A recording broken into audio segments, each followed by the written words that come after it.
Shalom, family.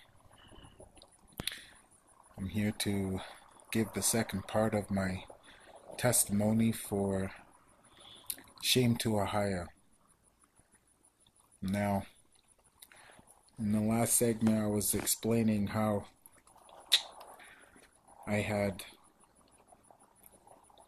gotten jumped from this boy named D, and he had taken me out, and they had cut up my face and left me out, literally just to bleed out and dead. I made it back into the city. My mom found out and wanted me to try and snitch. I wasn't about to do that. I wanted to keep things as secrecy, and I wanted to come back and kill this nigga. Now the beef was on, the game was on, and I didn't care. I was ready about to take this guy out. You know, as I look back now from before, I kind of see why this led up. I'm going to rewind it a little bit and explain to you about when I had gotten out one time in, I believe it was 1991. I had just gotten out and gotten to my parents' house.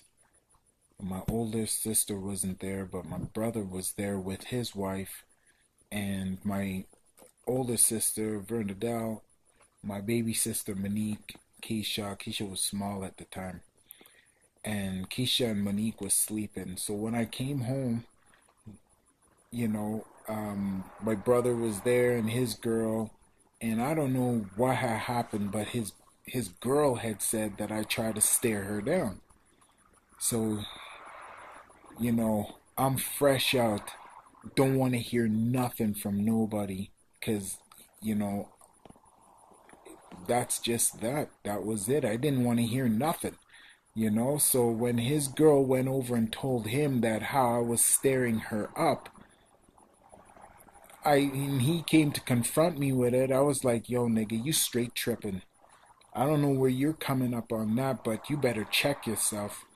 Him being my older brother, I knew he knew the martial arts, so I couldn't really fight him that way. But I had guns, and he didn't know I had guns. And that was the thing. I would have shot his ass, without thinking twice, especially at that time, because he already, no, it wasn't until after, yeah, but before. So when he came, I went upstairs to go ask parents if I can have piece of hardo bread. 'Cause I just come back, I'm hungry, and mom's like, yeah, food in the food downstairs, go yum it. So I was like, sweet. I bounced downstairs. That's when my brother comes confronting me. So I look inside the drawer and I grab the big meat cleaver instead of just the bread knife. So I'm like, I'm like saying, what you saying? And he's like, oh, Kathy's telling me that you've been staring her up. And then I turned around and said, look, I ain't staring up that bitch. That bitch ain't nothing. And he's like, don't call her a bitch. I was like, I'll call her anything I want to call her. And I'm like, make your move, nigga. Make your move. Now, at this point, I was like ready to chop him. Like, he's my brother and all. But you gotta understand, I was now in the game. I wasn't caring about nothing. It was about me, my guns, and my money. That's all I cared about. And he wanna try and step up on me into this game, and I was like, you better check yourself. So, anyways, I ended up leaving that night. I didn't stick around. So I ended up bouncing, and there was a couple girls that I was chilling with. And one day, I was like blazed out, and I don't know, something just caught my corner, and I started rambling off. And I go and I tell these girls how I wanted to ice off my whole family. and how I was gonna start with my dad and start with my brother. Them two, man, I couldn't, I don't know. For the longest time, I could not like my dad, and I just didn't know why. I could not love him. You know, I think it was because of all the lickings I got. I started to resent him. By the time I got 16 and I was taller than him, it was like I started looking down at him now, like, yo, you can't really step up this way now. You know, I'll catch a licking, but, you know, be prepared. Your youngin is gonna give you a licking back. It never did happen, but I stepped up to my dad like that, to the point because I was sick of the licks, you know. Got in trouble for everything, and I just thought, enough is enough. So then time started to go by. So I'm gonna fast forward it now and bring you back to 98, 99. So here my baby mom's a catch with her. My face is starting to heal up. And the cousin in 1998, she's got this cousin, my baby mom's, for my daughter Lexi. So she says, oh no, he comes over and says to me, he's in a pickle. He has this man's that them two are buddies, and his girl left him and went for his buddy. So I was like, ouch, your man's took your girl. I said that shit ain't cool for one because your man's ain't supposed to do that to you. So I was like, well, how about this? If you're gonna retaliate to the man, you gotta hit him in his pocket. You can't go back to the man physically and beat him up because one, you're gonna get he gonna call the cops on you. Two, the girl ain't gonna like you because you done beat up the new dude that she likes. And three, your black asses or white ass is gonna go to jail because this boy was a white boy, right? I said, yo, ass gonna go to jail. So you can't retaliate that way to try and bring back vengeance, physical vengeance on the man. You have to hit him in his pocket. So he's like, okay, I get what you mean. I said, no, you don't get what I mean, but you will get what I mean. I said, just let me know when this cat's gone. So it came to around Christmas time and of 98, and this boy comes up and he's like, yo, he says he's gonna be going and so let me explain. This cat here, how I got to know him, he was baby mom's first cousin. Okay, I'm not gonna drop names, but I'm just gonna tell you he is a first cousin. So what he did is he used to work for handicapped people, right? He used to take care of them. So, and he also played in a pool league. I love pool. I can shoot some sticks, some mean stick. So when he was in the pool league, I was like, yo, I want him. Once I got to know the circle of his friends, I was the black guy out of the group. And in my life, as a black man, I love being a black man. I'm not a black man. I'm a dark skinned black guy, dark skinned fella. I'm not a black man. My hair is black. I'm not black, you know? So I'm a dark skin, but when I come in, I know one, I'm gonna be loved or hated. Okay? Two, regardless if I'm loved or hated, people wanna know who I am. So that just blew everything up at the same time. So in the pool hall, we're there, and my man shows me who this cat was. So I'm like, okay. So, and he also works for taking care of handicapped people. So I was like, yo, let me know when this cat's gone. So one day I came back to my house. I had this crackhead driver. You know, I love the crackhead drivers because they can take you anywhere, everywhere for small pieces of bumps, and it don't really cost me nothing, right? At the end of the day, it would have been the same thing as fuel, right? From all the driving around. And plus, he had this little Firefly, so it was good. So he brought me, I called him up. So I, no, before I go over to my man's and I'm like, yo, I wake him up and I'm like, hey, is your man's here? So he's like, yo, let me call. So he calls his man's. He's like, no, it says on the machine that he's gone for vacay. I was like, perfect. I was like, okay, just go back to bed. I just wanted to know. So he goes back to sleep, and I call up my fiend boy, and he comes over. So I'm like, yo, I need to do a drive. You got to come with me on a mission. And he's like, all right. So I said, don't worry, I'll feed your ass later. We got to do this mission first because I don't need you all screwed up. You know, I need you on point. He's like, I'll be good. I'll be good. I said, you can wait. So we get to the house and I bust open the door, close it back, and then leave. Why? In case security. If a silent alarm goes off, I don't want to be caught trapped in the house. You gotta bounce and wait to see if any deployment comes to the house.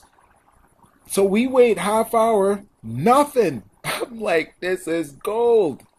We go in and I bleed all this stuff. I take it all.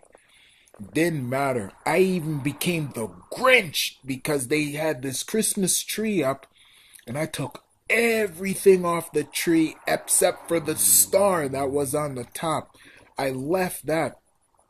Took the electronics, the TV. You should have seen this little Firefly car. The back end popped open, stuff stacking out. I was holding the TV. I got one leg hanging out. Like it was a total bad scene, but we made it. I made it back to my apartment. And the whole time I'm coming back in and out, I'm stuffing the apartment with all this dude stuff. At the end, we make one last trip. I clean it all up, then I close the door, and we take off. We head back to the house. And then I called up other cats that I know because I already told them I was getting some stuff, and they said, whatever you got, they gonna take it. And I was like, nice. So I didn't sit on nothing. I got rid of everything right away so nothing could come back on me, and nothing got pawned, okay? Because black ass ain't stupid like that. So we left, we pawned up the stuff, and everything was gully. So I have an ex-partner now that came in later on. So that job got done. And homeboy, I come back and get to the house, and I wake up cousin. And I'm like, Merry Christmas! This cat looks around, the apartment is packed. He can't move nowhere. So he's like, how am I gonna get out? I gotta go I gotta go use the bathroom. Like, crawl over something, I said, but don't break nothing, cause you break it, you pay for it, right? So he's trying to ask me what happened. I said, don't worry about what happened. I said, your man's just got touched. He's like, oh, I get it now. So I got rid of everything, didn't keep nothing, sold it all, keep the money. So at this time now, I have an ex-partner that, I had known from before, from juvenile. He was a good friend of mine. He wasn't there all the way at the top. But I love this little nigga because this nigga had heart. That was the thing that was good about him. He had heart. So anyway, we teamed up together and we started pulling off some robberies. And we started doing stores. Now, that was my thing. That was my rush. I don't know why, but that was my thrill. Ski mask, gloves, gun, everything black. Shoes black. Pants black. Even underwear, socks black. Everything black. Why? Because I'm like a duppy. And in patois, that means ghost. So I became a ghost, and you never knew where I showed up. But all of a sudden, you had a 4.5 or a 9 milli stuck to your dome. Which, you know, now that I think about it, I really am sorry that I scared all those people. I never hurt nobody in them robberies because they knew us as the polite robbers. When we came in, I came over and I had the whole thing in attention.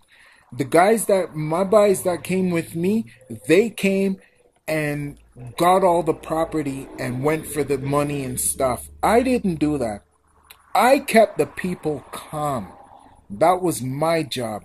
You see, because I knew what edge it took to set people off to get them scared, and I knew what edge it was to keep them calm, scared but calm at the same time. I wasn't a gorilla nigga to come in and bust people right in their head with the gun, body slam them, and yo, where the money at? And acting like a wild out fool. You know, I wasn't like that because your head had to be straight, and I was not at the time willing to pop shots because my robberies required daylight.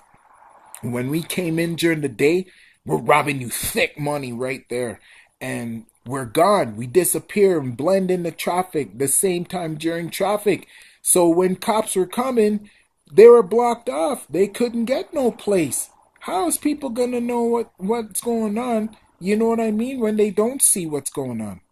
Right? You get out few turn corners, and as soon as you turn the corner, you drop off your thing, and you stand up like you're driving.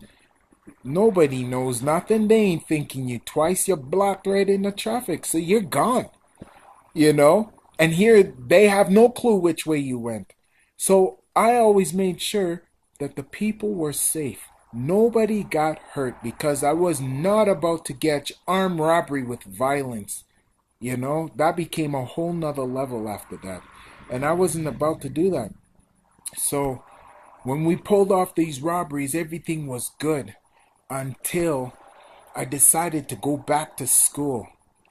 So September of 98, I started going to school.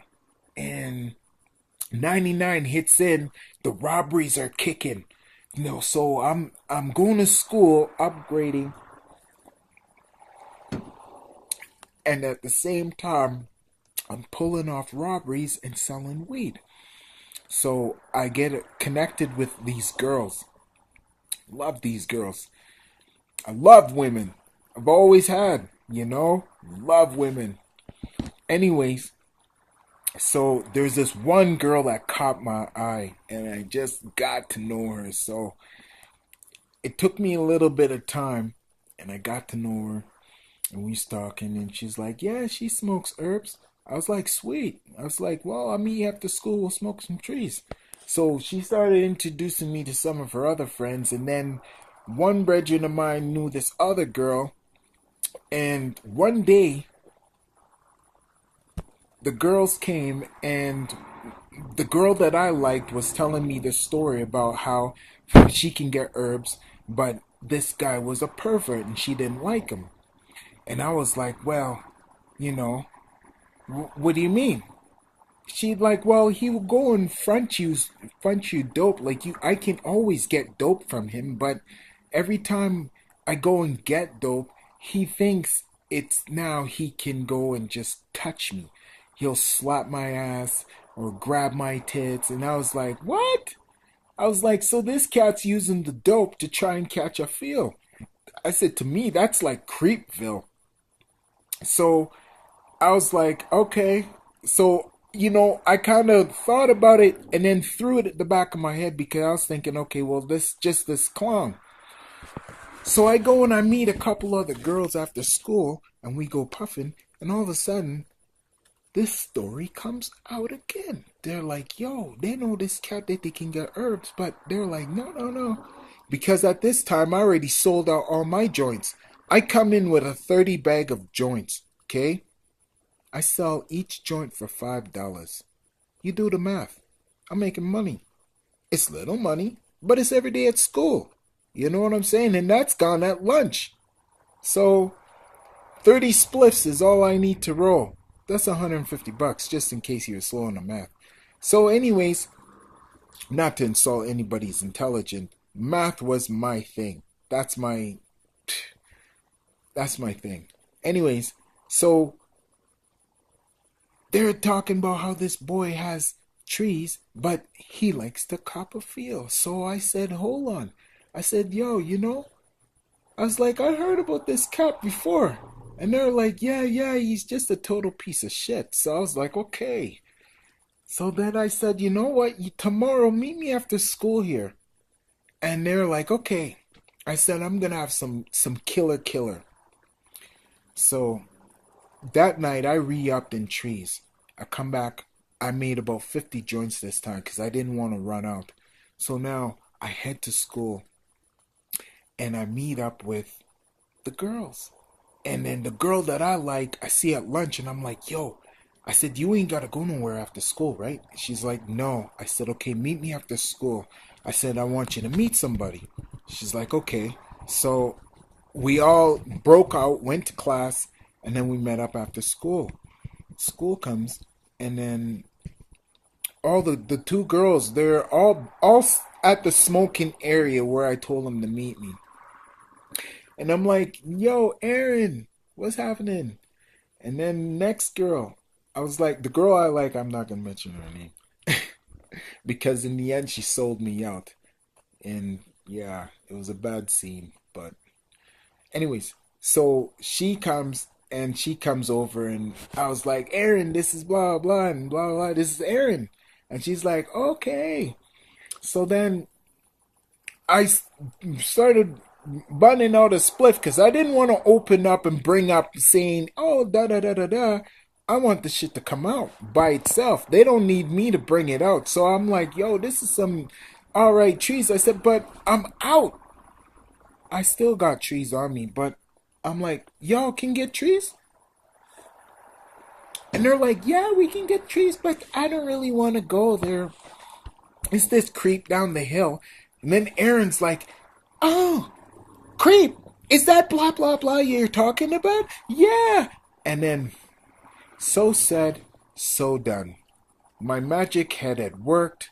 The story now has come out. These girls are in heat conversation with this boy. And now I'm like, nice. This is my next jack move.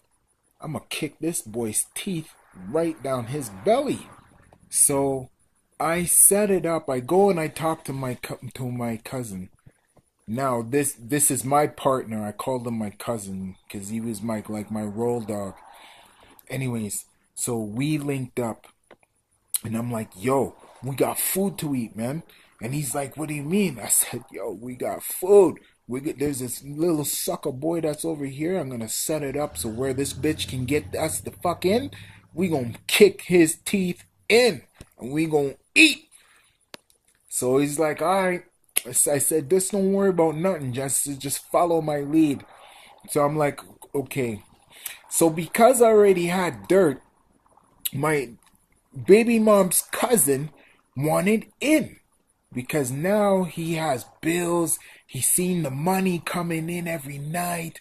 I'm giving my baby mom's the money, telling her put this away. I need this for later re-up. So he's like, yo, man, can I get in? I need some money. And I'm like, yo, dog, you square. This ain't for you, man. You know, you stay out of this shit. You don't have no record. I need you to get me places that I can't get to, right? Because you're square. He's like, no, he wants in. So I'm like, oh, man. I said, I'll think about it. I wasn't thinking about corrupting no squarehead because right away squarehead's going to sell you out, right? So I'm like, he been pressuring me all week, while during pool. And I thought, oh, man, yeah, all right.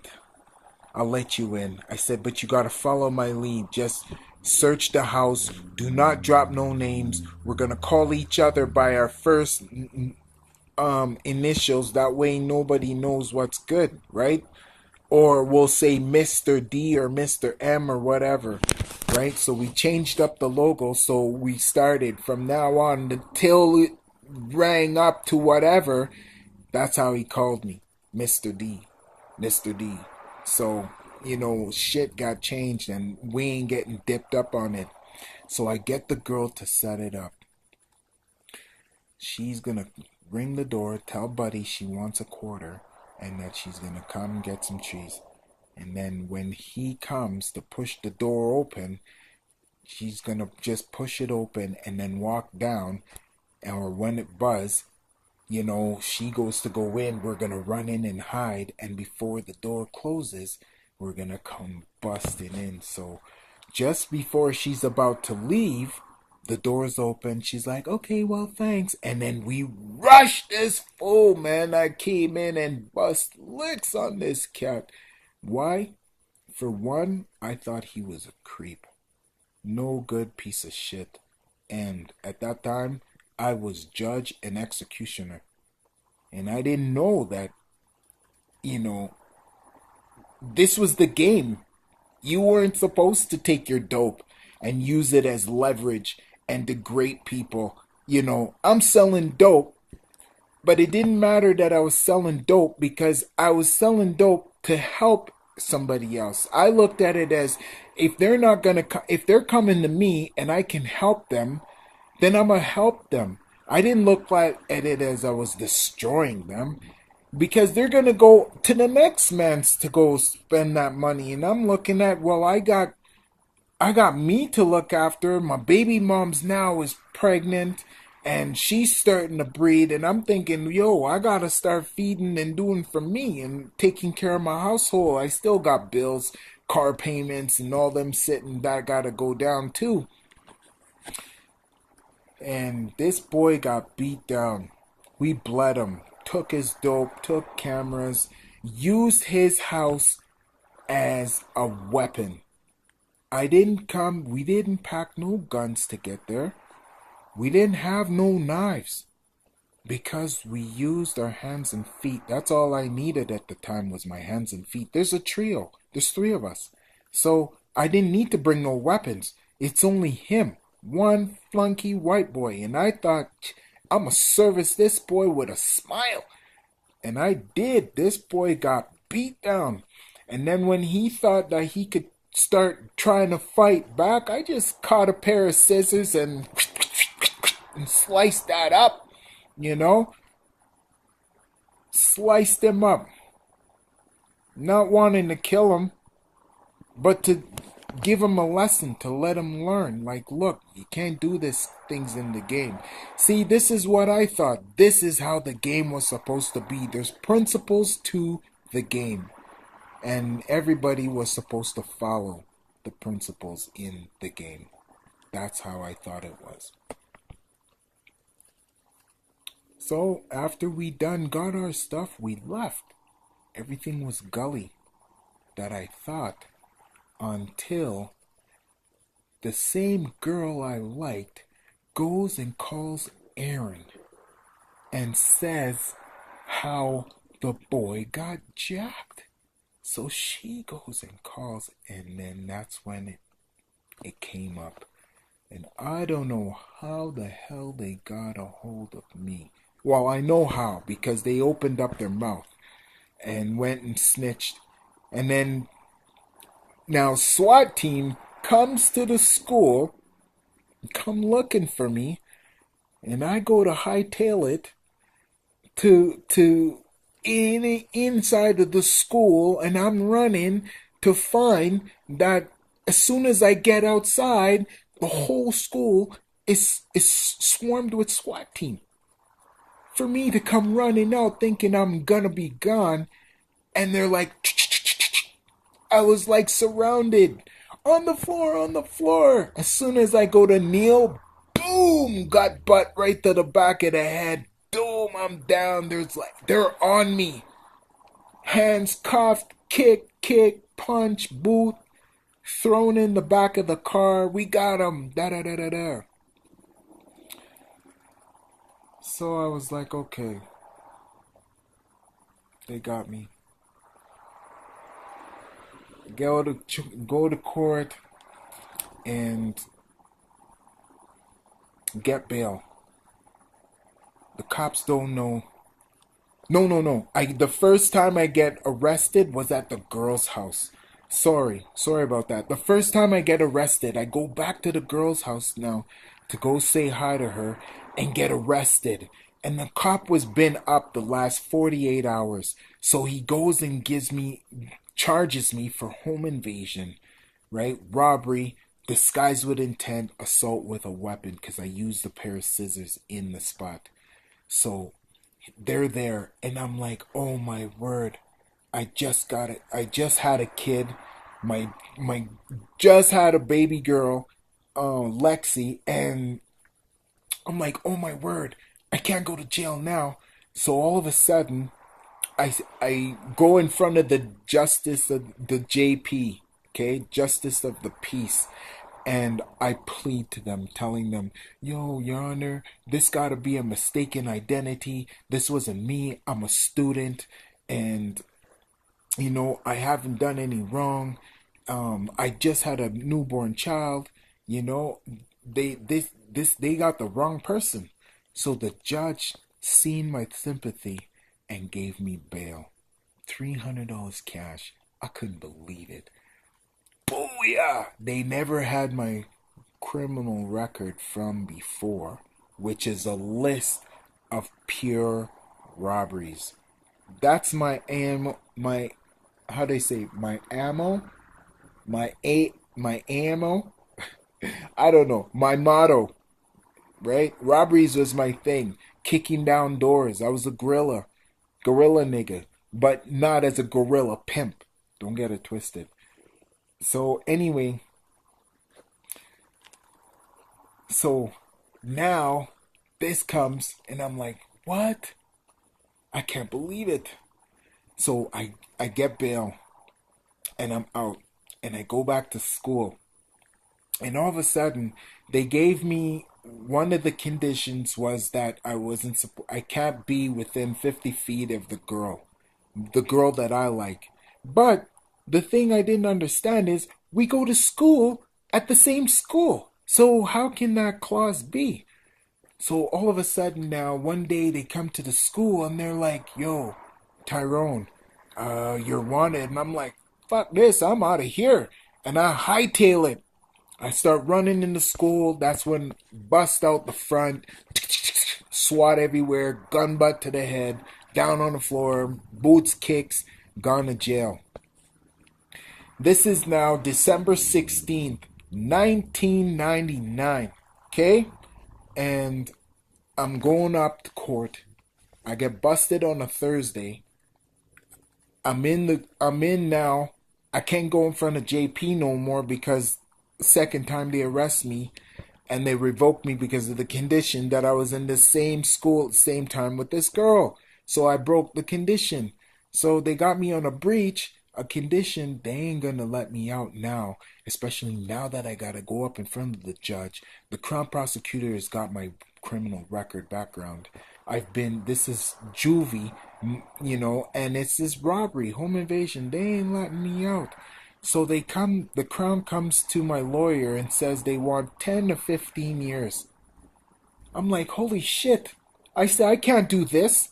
10 to 15, I said, I'll take 6 years or 4 years right now.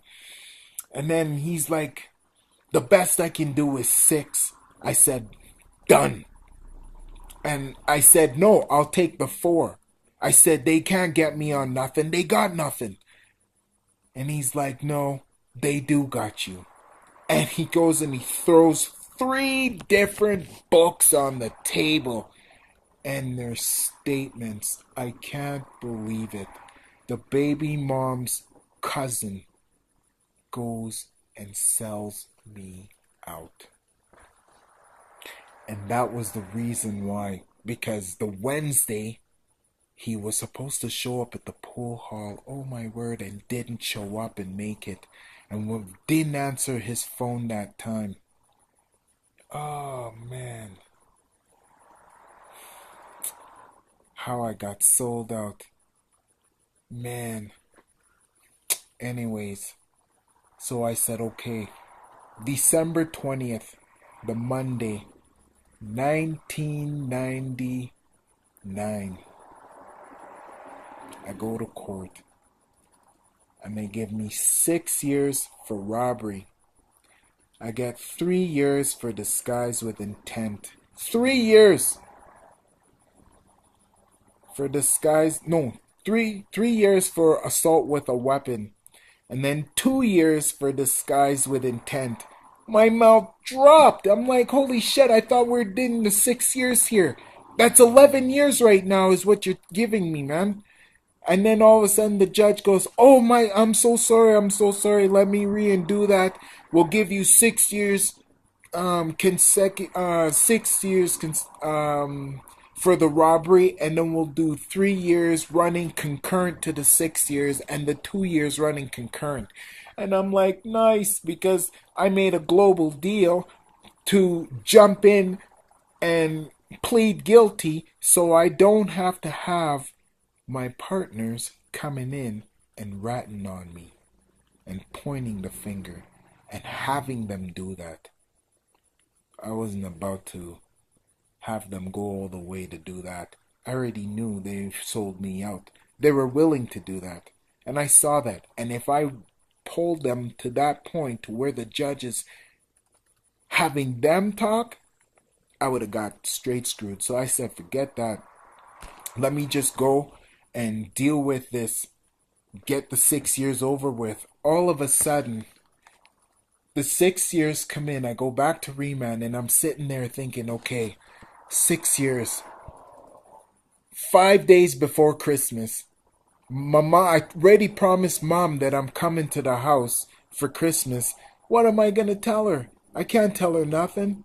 So I'm trying to stall my mom and tell her I'm not in the city right now, Ma, but I'll be back. I'll be there. And then Christmas came and gone, and I didn't call Mom, and I'm feeling like shit. And I'm like, oh man, my word. I usually don't break my word to my mom. And I'm like, damn, I gotta tell my mom where the hell I'm at.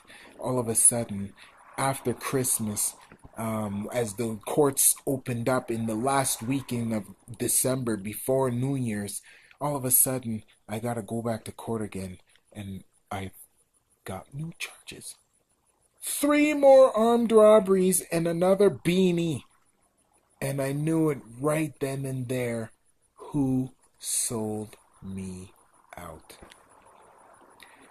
That break in and enter when I went and filled my whole apartment with stuff was went and told by the same guy I went to help to do this for, turned around and ratted on me and sold me out. I couldn't believe it.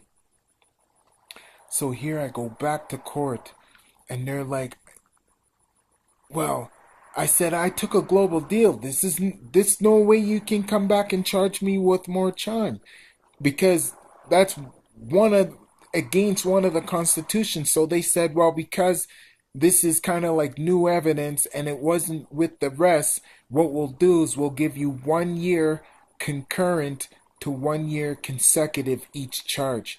Mind you, okay? So do the math.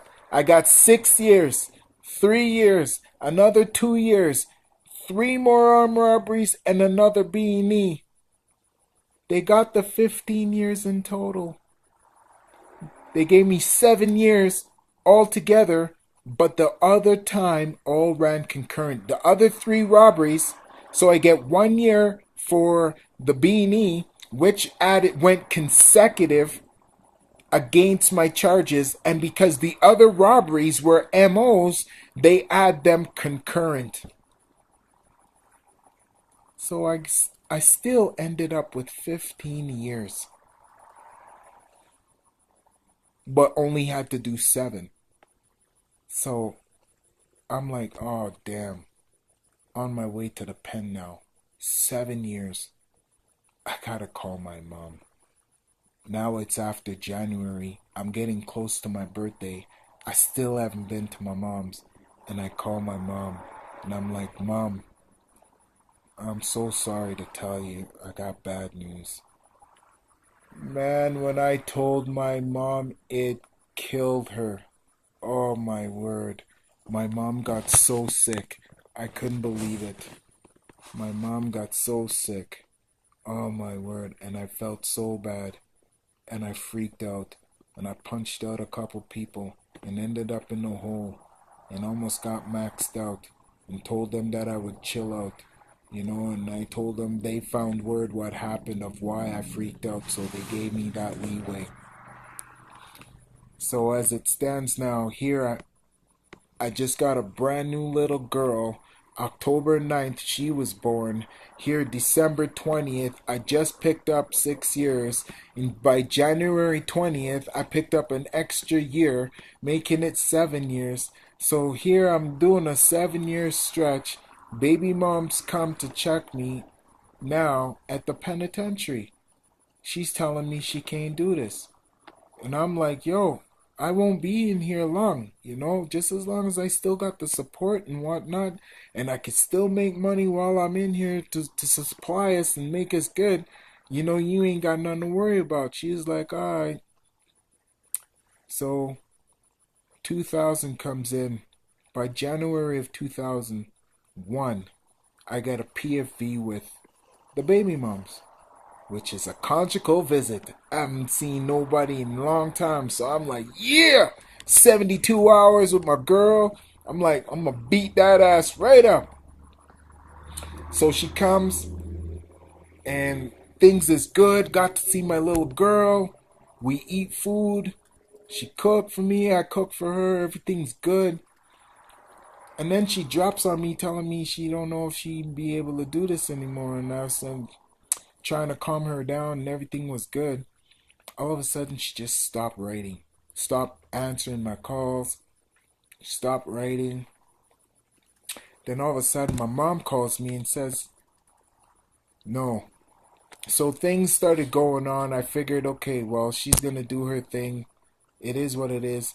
I start doing me now, because now my mentality, I'm stressing the hell out. My head is still on the streets, and I'm locked up. And I gotta let go of the streets and keep my mind focused inside with the rest of the punks that's in here, because these cats don't care about nothing. So I'm like, alright, well, time gotta go on, man. I gotta do this bit, man. So my mom tells me, yo, your baby mom's, she just came and dropped your stuff off. Did you know that she was dropping your stuff off? And I was like, no. I said, I haven't talked to her in a minute. But when my mom's, she said, okay, I'm coming to see you. I said, all right.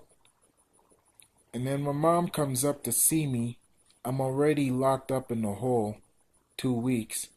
And I didn't tell her I was in the hole. So when she come to see me, it was behind glass visit. So my mom's like, boy, what you doing now? It's like, well, some boys had to get slowed down, so I ended up in here. So I got 14 days back to back. That means 28 days that I got to do in 23 and a half hour lockup. Now, let me tell you, in the 7 years, I did about 2 years in 23 and a half hour lockup out of 6 years. No, out of the 7 years. I did just about the whole 7 years locked up. And I'll show you how. So in 2001, mom comes to visit. Baby mom's is gone. Then my PO tells me, well, to get the hell out of here, you can do this program called the ABC program. So I was like, all right, if I do the program, you can shorten me to get out. And he's like, yeah. I get down there, do the ABC program.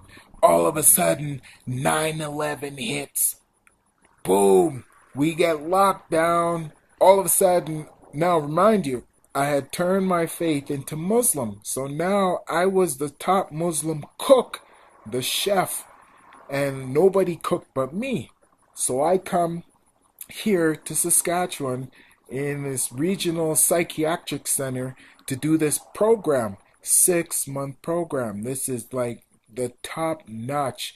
These are for people who are the elite of the most violent of the violent, okay? Whether you're a murderer, you're an armed robber, you're into kidnapping, hostage taking, shit like that, this is where you go to try to see if they can better you.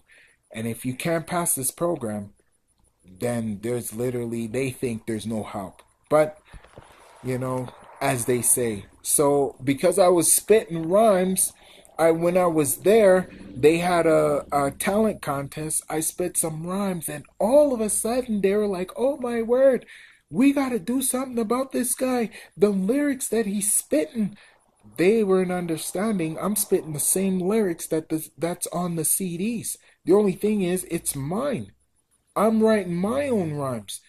But the format is almost the same as the music that's coming out. NWA, Schoolie D, Public Enemy, Naughty by Nature, and all these other crews that's coming out. My stuff is just the same. Busta Rhymes, Naughty or Mob Deep. Like, I'm spitting out niggas.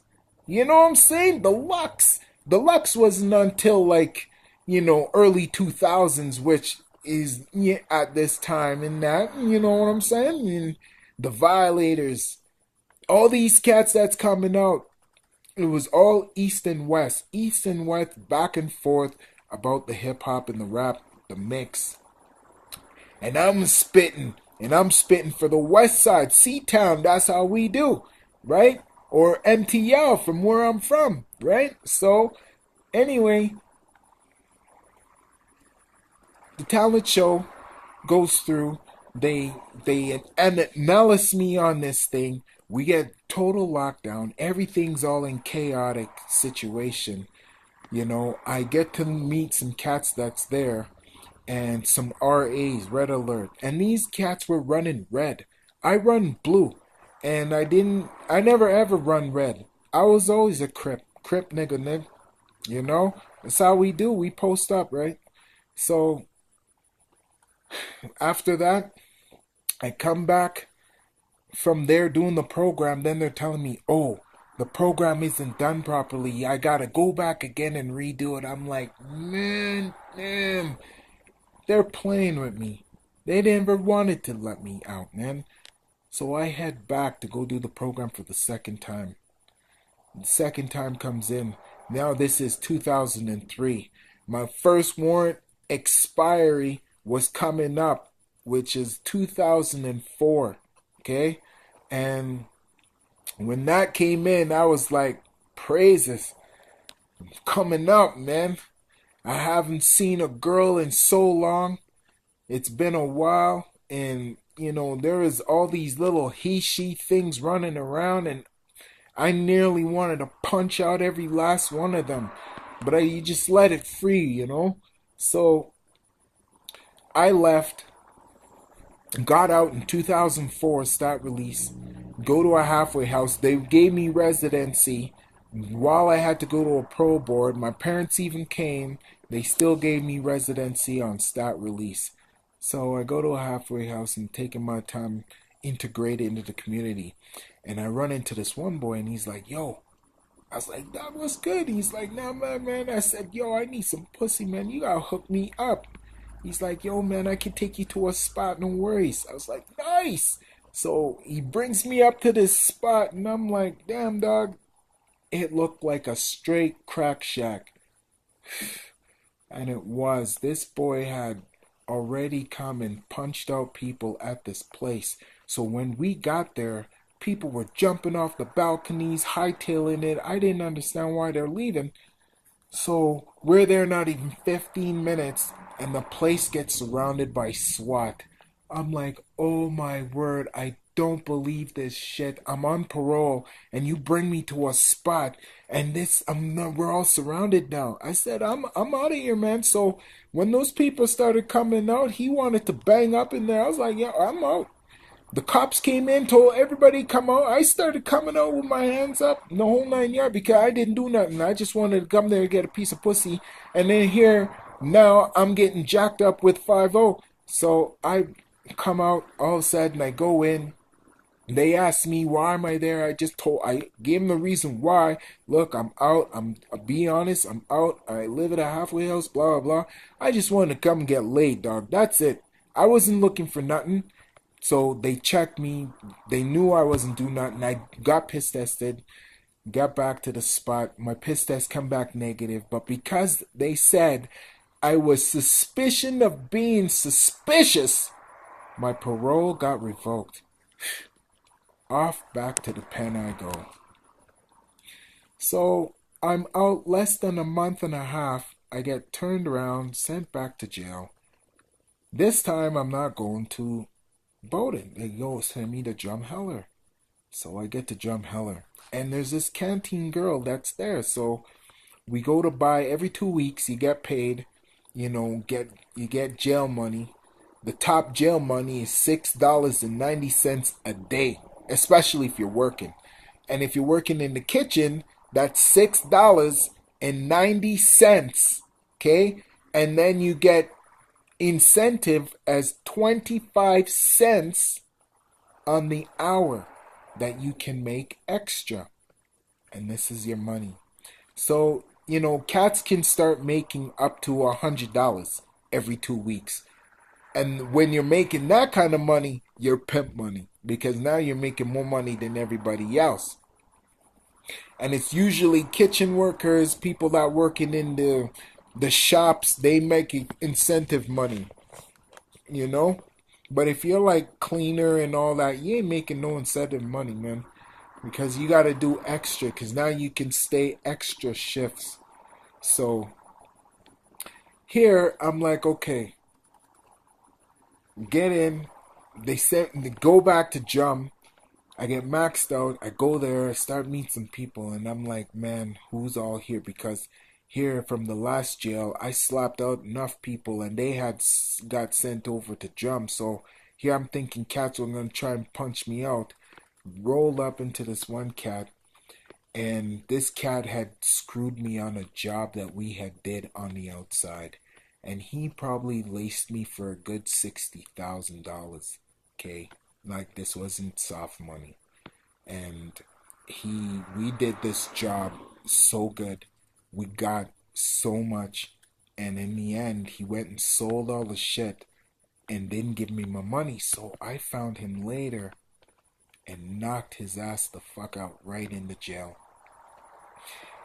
Word went around that, I had knocked this boy out.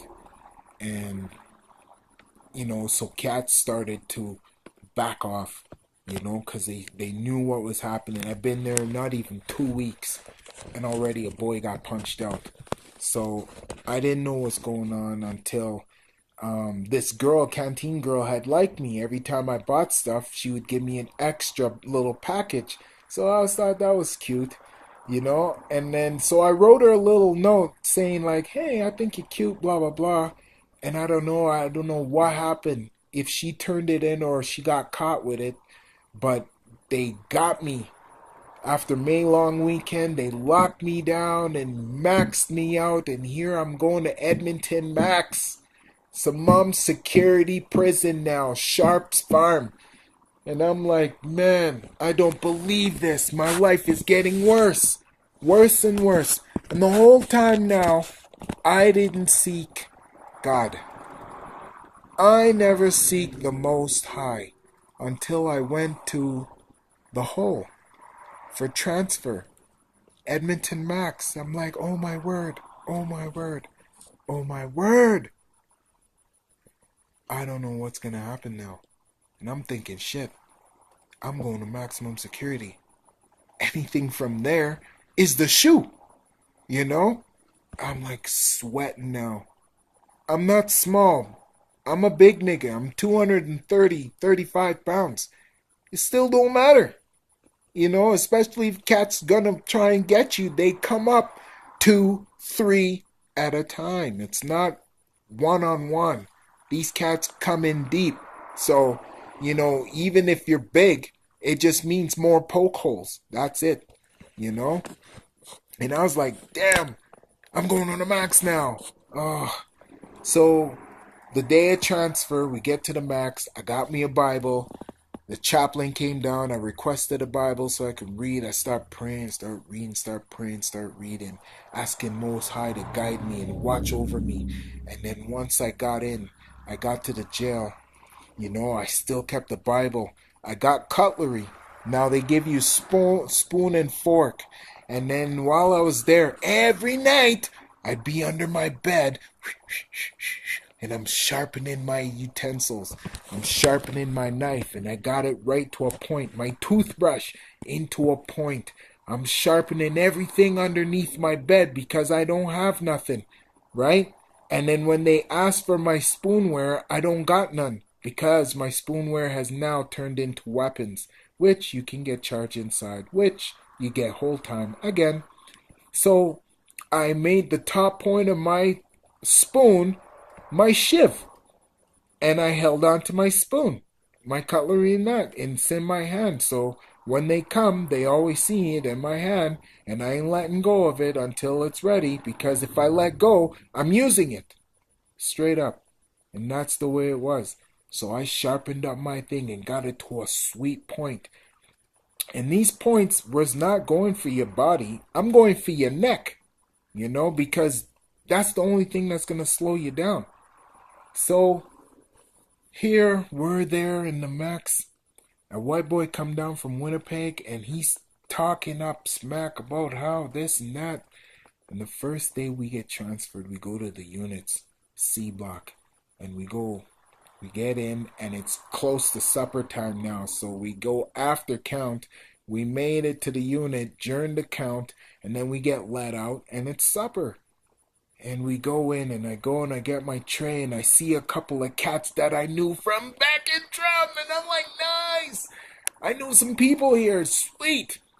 And then there was a cat that I had protected that was first when he came down in Bowdoin, and he was RA, and all these other IP cats wanted to try and do him, and we got all the rest of the IPs to let go of him, leave him alone, because he was RA, and I knew some of his peoples, and I made that beef squash, so everything was good.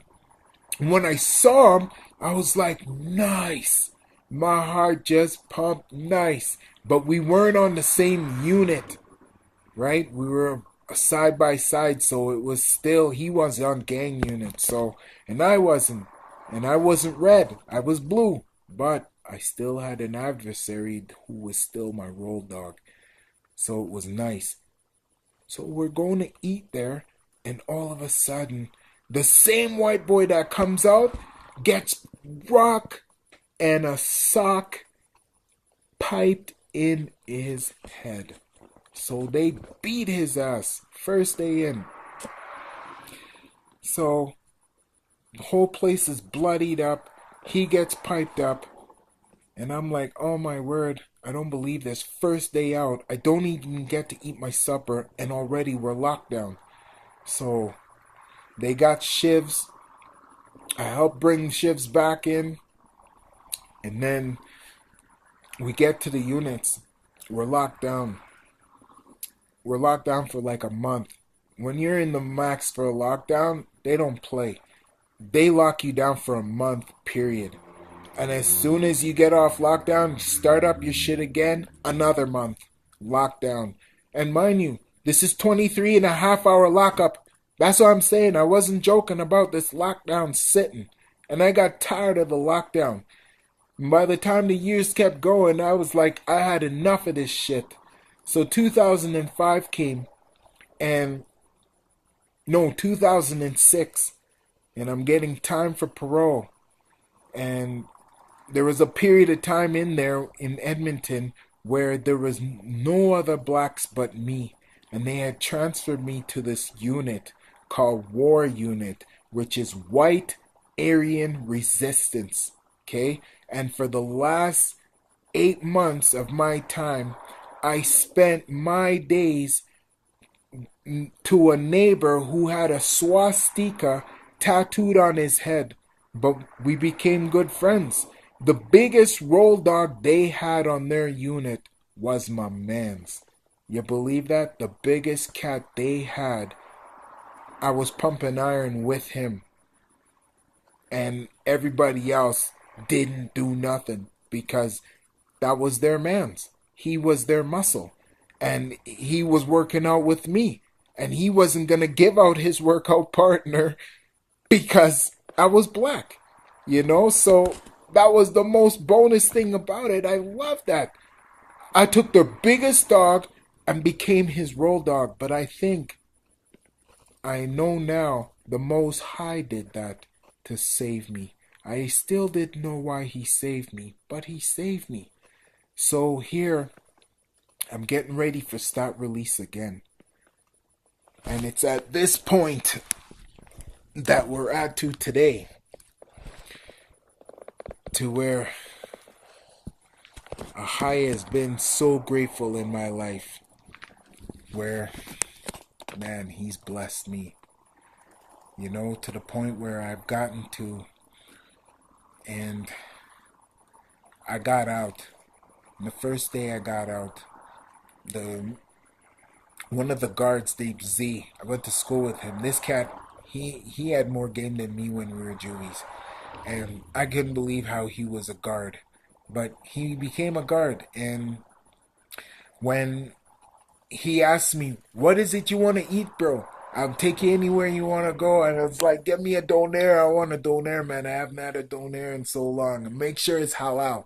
And he's like, "Nice, I got the place." So he takes me to go get this doner, and I get this doner and this drink, two, two, uh, two, two, tapioca. Tapioca was the drink, okay? Something like that. Anyways, so I get this drink, supersized donair. I eat half, get to the halfway house. I'm in the halfway house and they're asking me if they give me a urinalysis, will I be dirty? I said, yeah, I'll be dirty. You know, I said, the boys smoked weed with me the night before. I'll be dirty. And they're like, okay, well, I'll talk to your PO about it. I was like, all right. So I go upstairs and I'm trying to get the lowdown from my roommate. So he's telling me what's going on. I start eating my sandwich. Not even 5 minutes later, a cop pulls up. And he goes, oh, the cops are here. And like an idiot, I go and speak it. And I said, yeah, they're probably here for me. Another 5 minutes after that, knock on the door, and he's like, Mr. Steele, your parole's been revoked. I'm like, man. I was like, yeah, okay. So I'm like, cop, you gotta grab this box because I had a cast on my foot, couldn't run nowhere, 235 pounds. I'm a big nigga, but I can't go no place. So all of a sudden, he grabbed the box. I go to the remand, and I get to the remand, and they keep me there. Nobody don't talk to me. About 10 days go by, and a PO comes, and he's like, yo, why should we give you back your parole? And I'm pissed, and I'm like, shit, you think I want your shit? I said, I don't want nothing from you niggas. I said, keep your parole. I said, I got 10 months left. You send me back to the max. I'll finish my time. Then I'm done with you bitches. You think I need your shit? I said, I'm out. I said, I'm good. And I said, you guys can keep your shit. I don't want nothing from you. I jumped up and I leave.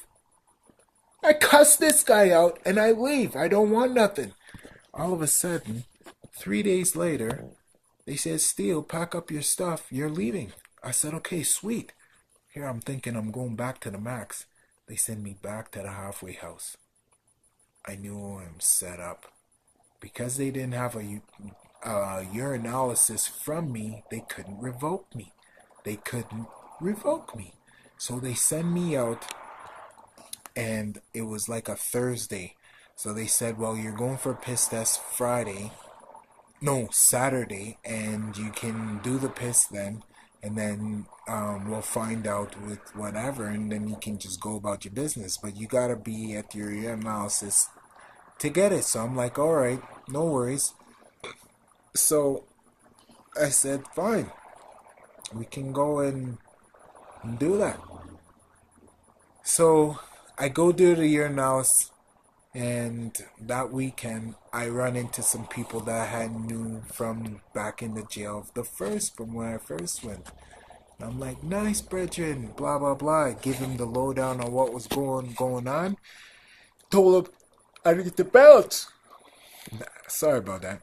They're gonna be trying to set me up to take a fall, and I know the urinalysis is gonna come back at 6 o'clock. So I started from when I got back. I started getting Slurpee from quarter to 6. So I have the last 15 minutes. Grab a Slurpee, go and come back because the store was just down the block, down the street, not even far, half a block. So they're like, okay, no worries, be fast. So I'm like, oh yeah, I'll run there and run back. So I run there, run back, and I do this every night. So the night when the time for the urinalysis, I'm like, oh, can I go get the Slurpee? And they're like, I don't know. I said, yeah, I got 15 minutes. I said, I'll be fast. It'll only take me like 5 minutes. They're like, okay, hurry up and go and come back. I signed out and I leave my shit at the door and I bounce.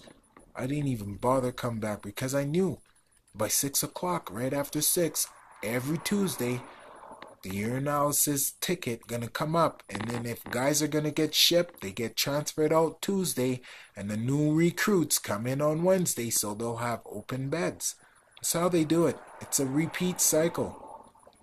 So, and then when you come out on the Wednesday, they give you the 2 days where you get to smell the outside, and then Friday comes, it's weekend, and you're like, oh my word, you're all excited. Weekend's here, you want to go party, smelling the liquor all over, weed's there, guys are already getting drunk and smoking at the halfway house. You want in, like a fool, you screw up, parole revoke.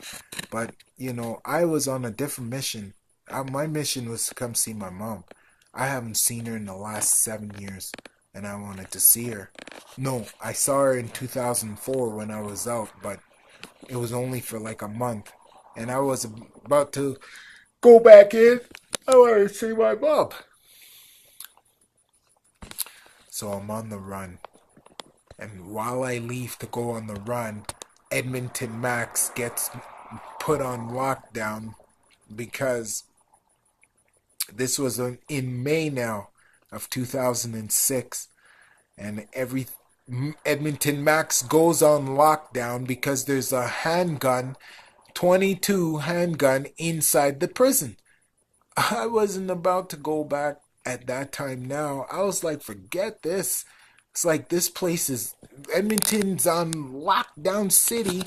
I didn't want to go on lockdown now that I smell the outside and freedom. I hightailed it. But my picture was underneath Edmonton Max, me being on the run. 230 pounds, high risk offender, Canada wide warrant now. Not Alberta wide, Canada wide. I'm wanted all over Canada. Picture splashed. I'm high risk offender out of Edmonton Supermax or Edmonton Maximum Security Institution. And I'm thinking, oh shit, doesn't matter where I go, people are going to be looking for me now. So I stayed at my boy's place, chill out, work some things out with my mama to get money, then hooked up with this native girl and started to deal with her. She had keys to one of the malls because she was a cleaner there. So I was like thinking, nice, I'm going to pull me a big heist from the jewelry stores, bounce out, then I can head down, see my mom's, go to BC, turn myself in, and be in the cushy jails that's out there. Didn't work out that way. The day leaving, or while on the run into this nigga and he's telling me some shit. So I'm like, alright, I'll link up with you in a little bit. So the day I'm leaving, and I had no clue why I turned around to see this punk, but damn, I turned around to go see this cat.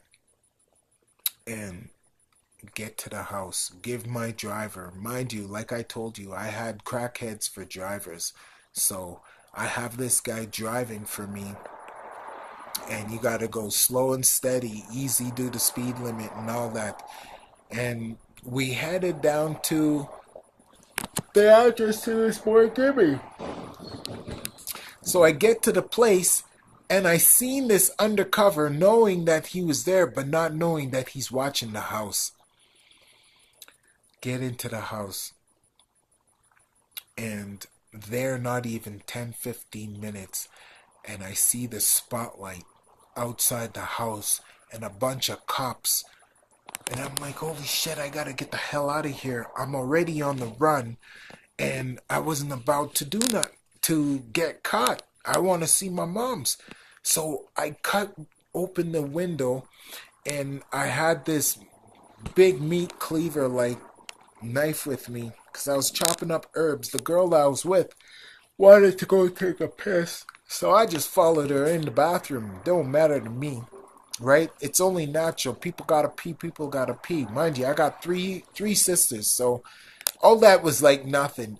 Anything about women, I already know because my sisters had sent me through childhood. I had an older brother, but they sent me when it was that time of the month to go get all their necessary things. So, about that, women don't have nothing to be embarrassed about because I was the go-getter into getting that stuff. And I didn't care when I went to go get it because, I cost them too because it was either a chocolate bar or a bag of chips that I had to get in order to go get your girly stuff, right? Because it didn't bother me. And all the older ladies were like, oh, you're so cute getting your sister's girly stuff. I'm like, yeah, I get gum and chips out of the deal, sometimes a little extra. But, so at that time we were in the bathroom, and then I said, when you get out, close the door and then just take your time and close it. Flush the toilet, take your time and close the door. So the door closes, and then I hear, who else is in there? And she's like, nobody else is in there. So then she goes to close the door goes to open, and I close it shut real quick. And he's like, who's in there? Who's in there? And I figured, oh man, I got to get the hell out of here before they come after me. So I just go and I cut the window open, jumped out the window, and I hightail it. All of a sudden I hear, there he is! There he is! I tried running, man. I get over the fence and I'm running for my life. And all of a sudden I hear this behind me, and I'm like, who's this catching up? And I look behind me and it's a dog. And I'm like, what? So I tried looking around to see where I can go. Can't find no place to turn around. And I catch this dog in midair. And me and this dog go down. Honestly, I don't remember stabbing this dog, but this dog ended up with jukes. Not when I stand up to run again, and now all I heard is, kill that nigga. He's got a knife, but I didn't have no weapons. So I started feeling popcorn, hearing popcorn popping, and feeling hot pinches all around me, man, in my arms, in my stomach. And I turn to run, and I feel just the hotness in my back. Next thing I know, I'm on the ground, and I can't move, laying on my back. And these cops come running over to me, and they kick me in my face, bust off my lip, man. And they're like, get up, nigga, get up. And I'm like, I can't move. And all of a sudden, I hear these two next shots. I'm gonna send you back where you come from. Pow pow! And then I seen this bright white light.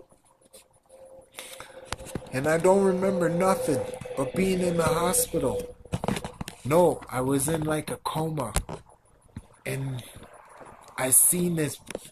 I didn't know I'm in a coma. I just seen this white light. And I was in this dark place. And this tall, huge thing that whenever it talked, it like growled. It was trippy, man. This thing did not walk. It glide when it walked. and it had like a cloak, and the bottom of the cloak rippled as it walked. This thing doesn't seem real, man. And when it talked, it like growled when it talked. It was like, come. And with that grrr in the throat, walk with me. With this growl, and it would just glide. And this figure was huge. And I would walk with it, and it brought me into this room. And it was like a strobe light room. And it's like, you like to party? And I'm like, yeah, I party sometimes. And he bring me to this room. And I seen this, like this girl. She was dancing around topless. But she had 3 tits. She had 1, 2 in the middle, and 3. And I was like, what is this place? And then I could hear, Kirk, Kirk, come back to us, come. And I'm like, yo, that's my mom's, man. I gotta go right now. I gotta go, but I'll be back. But I gotta go right now, though. And then he's like, no, just wait. I was like, yo, I'll see you later, man, but I gotta go right now. My mom's calling me. So I leave, and all of a sudden, I like wake up, and I look all around me, and I got no clue where the hell I am. And I'm like, Mom, what are you doing? Why are you here? Where am I? And I start to pull on my thing that's in my nose and the oxygen thing. And I start trying to pull off these things. I'm like trying to get up. They're like, no. My mom's like, lay down. You've been shot. I'm like, what? And I look down and my belly is stapled. And it's like all stapled together. And I'm like, what happened? Not knowing I've been shot 6 times. I was like, damn. Before, in the hospital, I could get up and walk and move around. And all of a sudden, the guards come.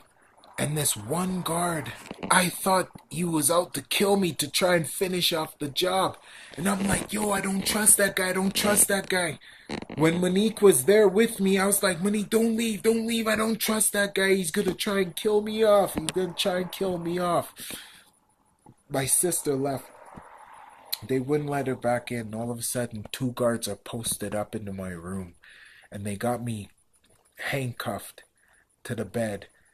They have me cuffed at my feet, cuffed at my hand. I can't go nowhere. I just been shot 6 times. How the hell am I going to run? Where am I going to run to? So they got me laced up in the bed.